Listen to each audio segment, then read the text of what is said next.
우수 장비가 자동차거든요. 그렇죠. 외국인들이 벌써 안 좋게 보는 거죠. 지금부터는 이제 내년을 봐야 되거든요. 그럼 내년을 보면 여행주랑 항공주 둘 중에 뭘 하나 택하세요라고 하면 저는 여행주를 할 것 같습니다. 그래서 사이즈나 이런 걸 봤을 때는 중소형주보다는 대형주가 훨씬 더 유리한 국면이다. 항상 주식시장이 안 좋으면 좀 약간 피해서 관망자의 자세로 있는 것도 괜찮다는 아이디어를 드리기 위해서 이런 말씀을 좀 드리고 있습니다. 오늘 모신 분은요, 엄브렐라 리서치의 윤주호 대표님. 안녕하세요. 안녕하십니까. 네.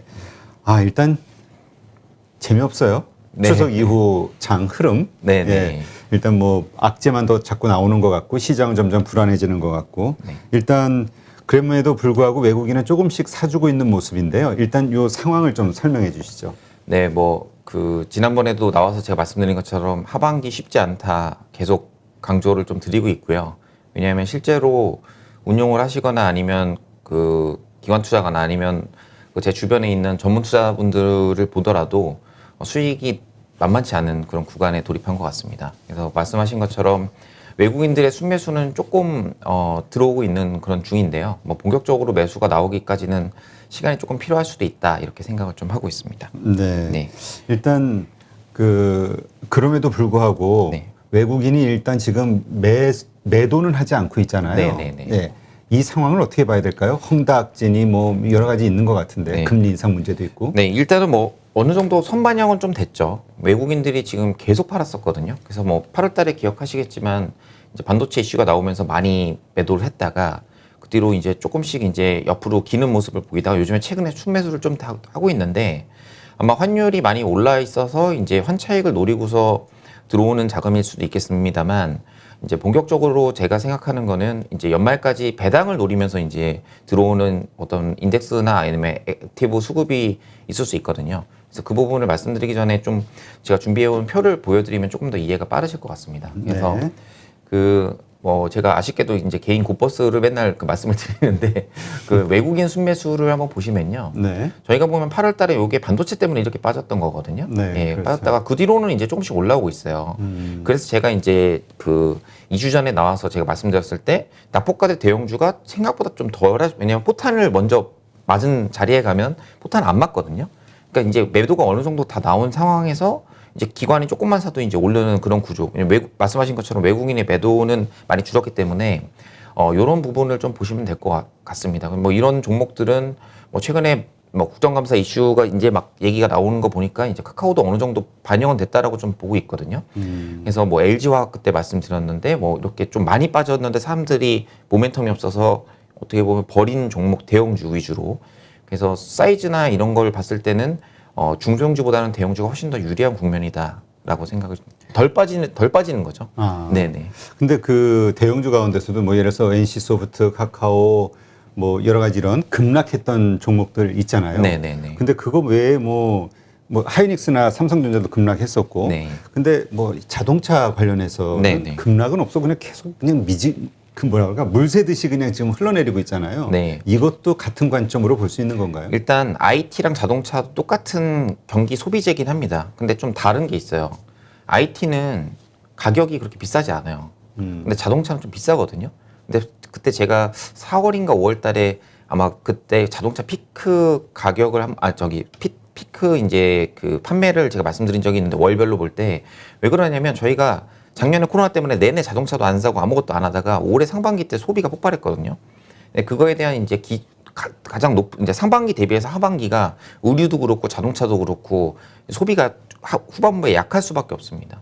근데 이제 IT는 그래도 이제 저희가 기기를 계속 조금씩 바꾸잖아요. 그러니까 예산에 제가 1년에 100만 원을 만약에 IT 기기에 쓴다라고 구입비에 쓴다라고 하면 상반기에 50만 원 쓰고 하반기에 50만 원 쓸 수 있지만 자동차는 한번 상반기에 쓰면은 이제 2, 3년 동안은 안 쓰는 거죠. 그렇죠. 예, 그래서 숫자가 잘 나올 때 좀 조심해야 되는 데이터가 자동차 소비라서 그때 자동차랑 IT는 좀 이런 특성이 있다라고 생각을 하시면 될 것 같습니다. 그러면은 현대차나 기아, 현대모비스 네. 지금 그러니까 흘러내리는 과정에서 아까 말씀하셨듯이 더 이상은 내려갈 데가 없고 이제 네네. 다 지지가 되면서 네. 조금만 매수 들으면 확 올라갈 것이다. 네. 대형주. 네네. 그 안에도 이 현대기아, 현대모비스 이게 포함이 되는 건가요? 맞습니다. 그래서 뭐 삼성전자랑 현대차를 굳이 놓고 본다면 뭐 지수가 오를 때 뭐가 오를까라고 보면은 현대차보다는 삼성전자가 조금 더 낫지 않을까. 왜냐면 외국인들이 돌아오면은 뭔가 살 건데 이제 현대차 같은 거는 빼놓고 살 가능성도 있거든요. 물론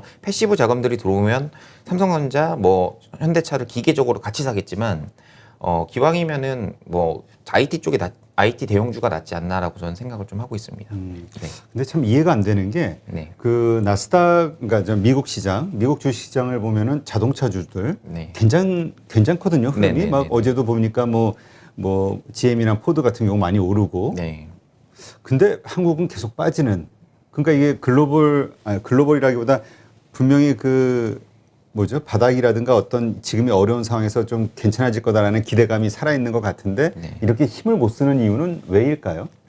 일단은 미국 시장하고 한국 시장은 좀 틀리다고 좀 보고 있습니다. 그 연초 대비 가장 많이 오른 지수가 미국의 나스닥도 아니고 다우도 아니고 필라델피아 반도체 지수거든요. 뭐 그때 제가 한번 설명을 드렸었죠. 이제 약간 삼성전자의 어떤 메모리와 이제 엔비디아가 하고 있는 거가 이제 저희가 볼 땐 반도체 업종이라고 하지만 좀 소프트웨어 쪽에 가까운 그런 미국 쪽은 이제 그쪽에 많이 되어 있고 한국은 이제 어떻게 보면 뭐 서버 캐펙스 그러니까 저희가 서버 투자나 이런 아마존이나 이런 쪽에서의 서버 투자에 들어가는 부품이라고 외국인들이 인식하기 때문에 삼성전자랑 엔비디아가 격차가 벌어진 게 아닐까라고 제가 이제 말씀을 한번 드린 적이 있는데요.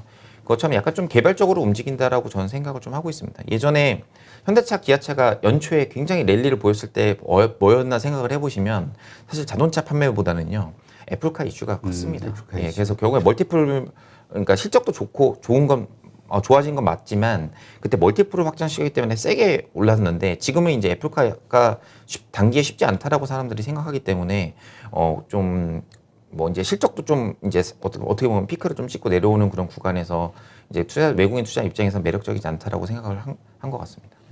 그렇군요. 네. 그렇다면 지금 대형주들 흐름은 정말 안 좋지만 수급이 조금만 받쳐주면 쉽게 오를 수 있는 상황이다. 거의 바닥까지 왔다. 이렇게 보시는 건가요? 상대적으로 저는 코스닥보다 이제 코스피를 선호한다라고 말씀을 드리고 있습니다. 우리 뭐죠? 10억 대주주 양도세 네네. 요건 있잖아요. 네네네. 그것 때문에 이제 좀 추석 이후 10월서부터는 네. 중소형주에서 많은 매도세가 좀 나오지 않겠냐. 그래서 오히려 좀 주가가 더 내려가지 않겠냐 이런 걱정도 하고 있잖아요. 네, 그래서 뭐 사이즈로 보면은 사실은 대형주가 조금 더 유리하고요. 이 유리하다는 말씀은 무조건 대형주가 오른다는 게 아닙니다. 이제 주식 투자의 원칙에 이제 뭐 여기 보고 계신 분들도 아시겠지만 안 잃는 거가 굉장히 중요하거든요. 그렇죠. 그러면 사실 이제 보수적인 스탠스로 가야 돼요. 이제 뭐 전반적인 그림은 예전에 제가 한번 그려드렸던 것 같은데 다시 한번 말씀드리면은 테이퍼링이 이제 11월 달에 된다라고 이제 하지만 확정된 건 아닙니다. 그래서 10월 초에 나오는 어떤 그 고용 데이터를 보고서 결정을 하겠다는데 거의 되는 것처럼 알고 있지만 지금 아직은 이게 밀릴 수도 있거든요. 그러니까 요게 돼야 이제 이머징에 본격적으로 들어오는 거고 가격적인 메리트는 좀 있죠. 왜냐면 외국인들이 나간 지 되게 오래됐고 이제 조금씩 들어오고 있는 거거든요. 근데 그 추이를 좀 보셔야 되는데 제가 여기서 말씀드리고 싶은 거는 이제 요런 전체적인 외부 환경에 휘둘리는 이런 거 말고 이제 월별로 좀 계절성이 있습니다. 그러니까 제가 사실 현직 애널리스트를 할 때 그 투자 이제 매니저분들한테 많이 드렸던 아이디어 중에 하나인데요. 자료를 좀 보시면은 네. 이게 이제 2011년부터 2020년까지 월별로 코스닥이 코스피보다 센 거를 의미하는 겁니다. 그래서 코스닥의 월별 아웃퍼폼을 보면은 저희가 1월 달이 사실 코스피보다는 코스닥이 평균적으로 좋았다라고 좀 볼 수 있어요. 근데 보시면 중소형주는 그러니까 뭐 제가 예전에도 한번 설명드렸는데 2분기 실적이 잘 나와도 중소형주가 못 가는 경우가 있다라고 말씀드렸었죠. 네. 연초에 기대감에 주가가 다 땡기는 거거든요. 그래서 여기 보시면 뭐 상반기는 그렇다 치더라도 이제 뭐 저희가 셀인 메이라고 하는 것들이 뭐냐면 이제 5월, 6월 달 여름에 보통 보면은 지수가 조정이 좀 나옵니다. 그러니까 이때는 사실은 뭐 코스피든 코스닥이든 대형주든 중소형주든 그렇게 큰 괴리가 안 나오는 걸 좀 알 수 있고요. 그다음에 하반기에 보면은 9월, 10월이 중소형주가 굉장히 안 좋아요. 네, 그래서 많이 오른 중소형주를 제가 좀 조심하자 했는데 2차 전지는 이제 모멘텀이 계속 나왔죠. SK가 그렇죠. 이제 뭐 GM하고 미국 투자도 나왔고 그러면서 이제 주가가 안 빠졌는데 보시면 이제 9월, 10월 달은 코스피 대비해서는 코스닥이 굉장히 안 좋은 걸 볼 수 볼 수 있습니다. 이게 10년 평균이기 때문에 뭐 이게 지금 올해도 무조건 적용된다라고 보기엔 좀 어렵지만 작년을 한번 볼까요? 그래서 작년 2020년만 한번 보면은 코스닥이 코스피 대비해서 성과가 10월, 11월에 굉장히 안 좋았어요. 그리고 이제 점점 개선되면서 1월 달에 이제 기대감으로 오르는 그런 모습을 대고 있고 올해 보면 올해 사실 코스닥이 의외로 9월 달에 좋았습니다. 그래서 제가 이제 이게 좀 이렇게 많이 좋았기 때문에 9월 달에 보면은 뭐 작년에 조금 좋긴 했지만 역사적으로 보면 오히려 좀 코스피가 우위를 보였던 경험이 많거든요. 그러면은 요게 이렇게 위로 올라갔으니까 밑으로 조금만 내려와도 저희는 굉장히 힘들다고 생각하는 거죠. 그렇죠. 저희가 수익이 날 때는 사실은 아무도 주식이 위험하다고 생각하지 않습니다. 근데 이제 이제 오늘 같은 이상한 스타일로 장이 빠지면은 이제 저희가 이제 고민을 해보는 거죠. 아, 이게 왜 빠지는 걸까? 제가 볼 때 이 올라가 있는 게 그냥 내려오는 그런 수준이거든요. 네, 그래서 의외로 추석 전까지 9월 달 되게 좋았다. 의외로 좋았다라는 코스닥이. 측면, 네, 코스닥이 측면에서 이제 이런 부분을 저희가 이제 작년하고 똑같이 이런 식으로 안 좋았다가 다시 올라갈 수 있는 거냐 이런 거를 좀 염두에서 투자 전략을 세우시면 될 것 같습니다. 지금 사실 코스닥이 좋다라는 거는 2차 전지 소재주가 지금 네, 끌고 네. 있는 거잖아요. 네, 맞습니다. 근데 정말 지금 많이 올랐다. 뭐 네, 5년 후, 6년 후 것까지 다 끌어당겼다. 뭐 이런 네. 얘기도 들고 있고. 네. 이게 더 갈 것이냐, 아니면 이제 여기서 차익 실현을 해야 되냐, 이게 이제 많은 고민인데 들고 있는 분들도. 네, 네, 네. 정상적인 부분이면 이미 제 주변은 2차 전지가 없습니다. 물론 매니아 분들이 있긴 있는데 제가 판단할 때는 오르면 파는 게 주식 시장을 어느 정도 하고 가는 게 좀 괜찮을 것 같다라는 생각이 들고요. 근데 이거는 이제 말씀드릴 때 이제 많이 올랐기 때문에 팔아야 된다 이런 로직은 사실 되게 위험한 발언이긴 합니다. 그래서 왜냐하면 투자들마다 투자의 성향이 좀 틀리거든요. 그렇죠. 오히려 지금 팔면은 여기서 더 오르면 못 사는 경우가 있기 때문에 안 팔고 기다리시는 것도 좀 필요하지만 뭐 개개인에 따라서 좀 취향에 따라서 이제 투자 성향에 따라서 판단을 좀 해보셔야 될 것 같습니다. 그렇다면은 사실 올 상반기 이제 중소형주들이 많이 올랐던 것처럼 하반기도 중소형주가 갈 것이다. 그래서 중소형주 중심으로 좀 투자를 하는 게 수익률에 도움이 될 것이다. 이런 얘기가 현재 많은데 네. 그렇지 않을 수도 있다. 네, 저는 뭐 10월 달은 좀 조심하자. 왜냐면 계절적으로 좀 10월까지만? 예, 10월까지. 왜냐하면 11월에 이제 테이퍼링 이슈가 있고 그다음에 CFD 이슈도 이제 막 나오기 시작하거든요. 사실 이제 좀 타이밍이 아쉽긴 합니다만 제가 지난 주말에 전략을 짤 때 이제 CFD 이슈가 분명히 나올 수 있다라고 말씀을 좀 제 고객들한테 드리긴 했습니다만 근데 주식은 아무도 안 파신 것 같더라고요. 근데 제 느낌에는 팔기가 애매해요. 네네. 손실이 애매하게 나가지고. 네네네. 이게 그래서 이제 근데 이제 절대적인 투자 수익이 어려운 구간이에요. 사실 지금은 제가 그때도 뭐 말씀드렸지만 올 상반기 대비 하반기가 한 8배 그러니까 작년보다는 8배 상반기보다 하반기가 2배 어렵고 작년보다는 올해 주식 투자가 8배 어렵다라고 제가 설명을 좀 쉽게 드리는데 이럴 때일수록 좀 보수적인 운용, 제가 나올 때마다 맨날 뭐 사라는 얘기는 안 하고 맨날 보수적인 얘기만 말씀드리는 것 같은데 모든 분들이 이제 바이를 외치기 때문에 제가 좀 객관적으로 좀 말씀을 좀 드려야 되지 않나. 왜냐하면 저희가 이제 수익을 내려고 주식시장에 참여를 하는 거지 이게 올림픽이 아니거든요. 그래서 항상 주식시장이 안 좋으면 좀 약간 피해서 관망자의 자세로 있는 것도 괜찮다는 아이디어를 드리기 위해서 이런 말씀을 좀 드리고 있습니다. 알겠습니다. 자, 그렇다면 일단 가장 중요한 수급, 가장 큰 수급의 주체라고 할 수 있는 외국인, 지금 뭘 사고 있나요? 일단 외국인이 사는 것들을 자료를 보시면 굉장히 간단하게 말씀드릴 수 있고요. 이게 이제 외국인들이 코스피를 조금씩 순매수하는 게 9월 15일부터였거든요. 그래서 현재까지 뭘 사고 있나 좀 봤습니다. 딱 보시면 아시겠지만 이미 아까 말씀드린 대로 중소형주는 매수가 없어요. 그러니까 저희끼리의 싸움이에요. 그리고 외국인들이 중소형주 사는 거는 아까 말씀하신 것처럼 전부 다 2차 전지입니다. 오늘 에코프로비엠이 별로 안 빠졌거든요. 네. 그러면은 시가총액 2위인데 안 빠지고 다른 종목들은 많이 빠졌는데 지수보다는 제 포트폴리오가 훨씬 더 많이 빠졌을 가능성이 높습니다. 그래서 다시 이쪽으로 돌아와 보면 대형주 살 때 뭘 샀냐 보면은 화학, 그러니까 저희가 경기 민감 업종이라고 하는 화학하고 뭐 의약품 샀고요. 그다음 전기전자를 의외로 많이 샀어요. 그래서 이제 삼성전자, 삼성전기 뭐 이런 것들을 많이 샀는데 제가 볼 때는 이거는 이제 IT를 샀다라기보다는 이제 시장을 산 거라고 저는 생각을 좀 하거든요. 그래서 이제 요것 때문에 뭐 본격적으로 오른다 이런 말씀보다는 이제 요거의 낙폭을 외국인 기관이 동시에 살 가능성이 있다라고만 판단하시면 될 것 같습니다. 근데 여기 보시면 아까 제가 자동차 저희가 먼저 번에 얘기했지만 우수 장비가 자동차거든요. 그렇죠. 외국인들이 벌써 안 좋게 보는 거죠. 이제 저랑 아마 비슷한 생각을 하지 않았을까라고 생각을 좀 하고 있고요. 그다음에 금융업 같은 경우에는 이제 금리 인상 관련해서 그냥 이거는 사실 시장하고 이제 시장 금리가 오르거나 아니면 시장을 살 때 그 은행 보험이 시가총액이 비중이 굉장히 높습니다. 그래서 이제 그냥 시장을 조금 샀다라고 판단하시면 될 것 같습니다. 네, 네, 그렇군요. 네, 네. 아, 저걸 보니까 네. 확실히 그 전기전자 쪽에서 많이 사고 있구나. 네. 그런 그래서 생각이 드네요. 그래서 이제 연중 내내 좀 안 좋았잖아요. 사실 주가가 뭐 삼성 전기 같은 경우는 올랐다 좀 빠지긴 했지만 전자나 전기 이런 거 안 좋았는데 오히려 이럴 때가 이제 제가 뭐 혹시나 계속 나오게 된다면 내년 3월쯤 되면 아 그때가 저점이었구나 이렇게 생각이 들 수가 있습니다. 근데 지금 아무것도 없으니까 사고 싶지 않죠. 근데 주식은 아무것도 없을 때 사면 나중에 지나고 뭐가 있을 때 이미 올라 있더라고요.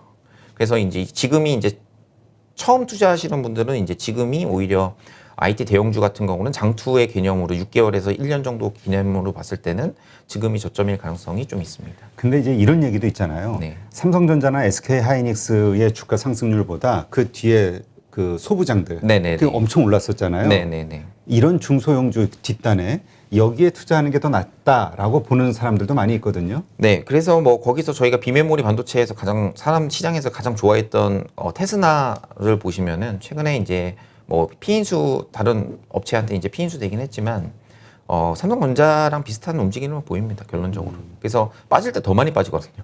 오를 때 더 많이 오르고 빠질 때 더 많이 빠집니다. 그렇다면 지금 아까 이게 이제 좀 약간 겹치는데 네네. 외국인들이 많이 사고 있는 대형주 IT 쪽에 네. 이쪽이 이제 지금이 어쩌면 저점일 수 있다. 외국인이 매집하고 있는 네네네. 그렇게 보는데 또 한편으로는 중소형주보다는 그러니까 대형주가 낫다. 네. 왜냐하면 중소형주는 아까 흐름상 계속 이렇게 내려갈 확률이 높으니까 네. 이렇게 생각하면 되는 건가요? 맞습니다. 네. 알겠습니다. 자, 지금 위드 코로나에 대한 기대감이 점점 커지고 있죠. 네네. 예, 그래서 뭐 바이든 대통령 뉴스 보니까 자신 뭐 오버 65 뭐 이러던데. 네네. 그러면서 부스터샷 맞고 이런 거 네네. 나오던데 어떻습니까? 지금 이 위드 코로나에 대한 기대감으로 리오프닝 관련주들 이것이 정말 본격적으로 상승이 시작될 것이냐 아니면 이미 많이 상승해 온 시점이냐 네. 이 시기의 문제 가지고도 이 논란이 좀 있거든요. 네. 그 지난번 제 방송을 여기 나와서 제가 말씀드릴 때 그때 대한항공하고 뭐 하나투어 이런 거 말씀드렸는데 정고점 조금 못 미치게 지금 와 있는 상황입니다. 그래서 기대감이 어느 정도 반영이 됐다라고 저는 판단하고 있고요. 이제 객관적인 팩트를 먼저 말씀을 드리면은 이제 10월 말, 그러니까 원래는 추석 때 한다고 제가 생각했었는데 좀 10월 달로 좀 밀렸죠. 왜냐하면 베트남이나 일본 같은 경우는 이미 위드 코로나를 지금 본격적으로 진행하고 있고 한국 같은 경우에는 이제 고령층 기준으로 이제 10월 말 정도 되면은 이제 90% 정도 되고 이제 성인은 80% 정도. 저도 지금 1차 접종을 하고 이제 이번 달에 2차 접종이 끝나거든요. 그래서 이렇게 되면은 위드 코로나 왜냐하면 이게 뭐 정치적인 이슈가 전 좀 있다라고 좀 보여집니다. 네, 제가 정치는 전혀 모르지만 소상공인이 너무 힘들어요. 그렇죠. 제가 지금 저희 오피스 근처에 있는 저 오피스가 이제 이태원에 있는데 이태원 근처에 한 바퀴를 이렇게 쭉 주말에 걸어보면 1층 상가가 다 비어 있습니다. 그래서 이 소상공인 보시는 분들 중에서도 소상공인 있으실 것 같은데 지금 굉장히 어려운 상황이거든요. 그래서 그런데 코로나가 이걸 어떤 정책을 통해서 저희가 밤에 야간에 사람들 못 모이게 해서 줄었으면 모르겠는데 안 줄었어요. 그래서 시사율이나 이런 걸로 지금 데이터를 바꾸겠다고 정부가 지금 얘기를 좀 하고 있어서 결국 일산회복위원회를 아예 만들어서 지금 본격적인 위드 코로나로 준비를 하고 있다라고 판단이 되고 있습니다. 네. 그렇다면 지금 많이 올라 있는 상황이잖아요. 지금 네. 말씀하신 여행주라든가 항공주 같은 경우는 그렇다면 덜 오른 앞으로 좀 오를 만한 그 관련된 섹터가 있다면 어디가 있을까요? 일단은 위드 코로나 관련해서는 뭐 시장에 논란은 좀 있습니다만 저는 개인적으로는 여행주를 좀 더 좋아합니다. 왜냐하면 항공주를 생각해 보시면 제가 대한항공을 연초부터 되게 좋아했었는데요. 1, 2, 3분기 다 그 화물 때문에 실적이 좋았어요. 그러면 지금부터는 이제 내년을 봐야 되거든요. 그럼 내년을 보면 여행주랑 항공주 둘 중에 뭘 하나 택하세요라고 하면 저는 여행주를 할 것 같습니다. 왜냐하면 여행주는 올해 내내 실적이 안 좋았거든요. 그럼 실적이 돌기 직전이 주가가 제일 좋은 걸 생각하시면 여행주를 조금 보셔야 된다고 생각이 들고요. 그다음에 제가 주말에 제 고객들한테 레터 어떤 자료화 시켜서 제가 보내드린 내용이 있는데 그게 뭐냐면 항공은 사실은 화물은 어느 정도 이제 아셔요. 그런데 여객, 예, 이제 여객이 좀 중요하긴 한데 이 여객이 사람들이 이제 저희가 이제 뭐 베트남하고 이제 뭐 괌 같은 경우 괌 사이판은 지금 이제 주문 뭐라고 하죠? 여행 패키지를 팔고 있죠. 하나투어가 이제 복귀를 하고 정상적으로 지금 하려고 준비하고 있는데 가격을 한번 제가 말씀드리면 깜짝 놀라시더라고요. 왜냐 저희가 미국을 갈 때 왕복이 보통 얼마 정도 하냐면 160만 원 정도 합니다. 160? 네네. 이코노미로요? 네네, 이코노미로요. 이코노미 기준으로요. 저는 뭐 이코노미밖에 안 타가지고요. 그래서 제가 이제 가족들이 이제 해외에 있다 이제 이번에 들어왔는데 가족들이 있었던 어떤 말레이시아의 티켓 왕복을 대한항공을 보시면은 얼마라고 생각하시겠어요? 글쎄요. 네. 제가 이번에 가족들 들어올 때 이제 나갈 거 계산해서 같이 이제 끊었거든요. 그러니까 왕복으로 240만 원이고요. 1인당? 네. 아니 두 명이죠, 두 명. 두 명이? 네, 자녀가 있으니까. 240? 그러면 한 명 성인 왔다 갔다 하는 걸 보면은 160만 원입니다. 그 얘기는 뭐냐면 저희가 베트남 리오프닝 돼요 이렇게 하면은 어떻게 저희가 생각하냐면 예전 생각을 하실 거예요. 코로나 전에 베트남 갈 때 100만 원이면 너무 비싼 거 아니야? 뭐 약간 그치, 한 이랬죠. 6, 70이면은 예. 근데 비행기 티켓이 160만 원일 수 있습니다. 그럼 패키지는 얼마에 팔까요? 예, 패키지가 이제 여행사의 장점은 이제 패키지로 팔면서 이제 어떻게 보면 구매력을 높인 다음에 그거를 여행 이제 대한항공이나 아시아나항공 같은 국적기한테 싸게 사오는 거죠. 근데 아무리 양이 늘어난다고 하더라도 가격 자체가 160만 원짜리를 아무리 많이 산다고 뭐 반값에 주진 않을 거죠. 그렇죠. 그러면은 저희가 이제 베트남 여행이 딱 이제 만약에 됐다라고 봤을 때 패키지 가격은 제가 볼 때는 200만 원이 넘어갈 수가 있어요. 미국보다 비싼데 말이 돼? 이렇게 할 수 있거든요. 이제 이런 기대감이 여행주에는 요거 하나랑 그다음에 아까 말씀드렸던 실적이 턴어라운드가 아직 안 됐기 때문에 턴어라운드 주로 이제 내년까지는 장투의 개념으로는 지금 괜찮은 왜냐하면 올해보다는 내년이 무조건 나아지지 않겠습니까? 실적이 나아지니까. 그래서 오히려 항공주는 올해 그 화물이 있었던 애들보다는 내년 초에 되면은 이제 LCC나 이런 애들이 올해 내내 실적이 안 좋았기 때문에 주가의 퍼포먼스가 올해랑 좀 달라지지 않을까 이렇게 생각을 좀 하고 있습니다. 근데 아까 말씀하셨듯이 하나투어 같은 경우도 그렇고 이미 정고점 근처에 와 있다 하셨잖아요. 그러니까 이미 다 선반영된 거 아니냐 이렇게 볼 수도 있지 않을까요? 네. 근데 이제 대한항공 같은 경우도 이제 대한항공을 오래 보셨던 운송 섹터 애널리스트 출신 분하고 제가 좀 친합니다. 그래서 그분한테 이렇게 얘기를 했는데 올해 주가가 일단 이해가 안 된다고 말씀하시거든요. 대한항공 자체도. 그래서 사실은 지금은 이제 제가 연초 대비해서 사실 요즘에는 아이디어를 많이 안 내고 있어요. 왜냐면 아이디어를 내는 게 장이 안 좋을 때는 더 안 좋고 그 다음에 올해 생각해 보시면 2년 동안에 지금 사실 시장이 계속 올랐었거든요. 뭐 물론 지수는 뭐 올해 연초 대비해서는 코스피는 거의 뭐 비슷하다고 보실 수 있겠지만 웬만한 거 올릴 거는 다 올랐습니다. 그래서 이제 새로운 아이디어들을 사람들이 관심을 찾기 시작하고 그 모멘텀이 이제 뒤에 말씀드린 이제 컨텐츠 업체나 뭐 이런 업체들을 좀 말씀을 드리도록 하겠습니다. 네. 그러니까 일단 지금 정리를 해보면은 위드 코로나와 관련해서 아직은 기대감을 더 가질 수 있다. 네. 그리고 거기에 가장 최선호 섹터 주식으로는 여행주, 뭐 하나투어 이쪽을 보고 있다. 이렇게 정리하면 될까요? 네, 맞습니다. 예, 알겠습니다.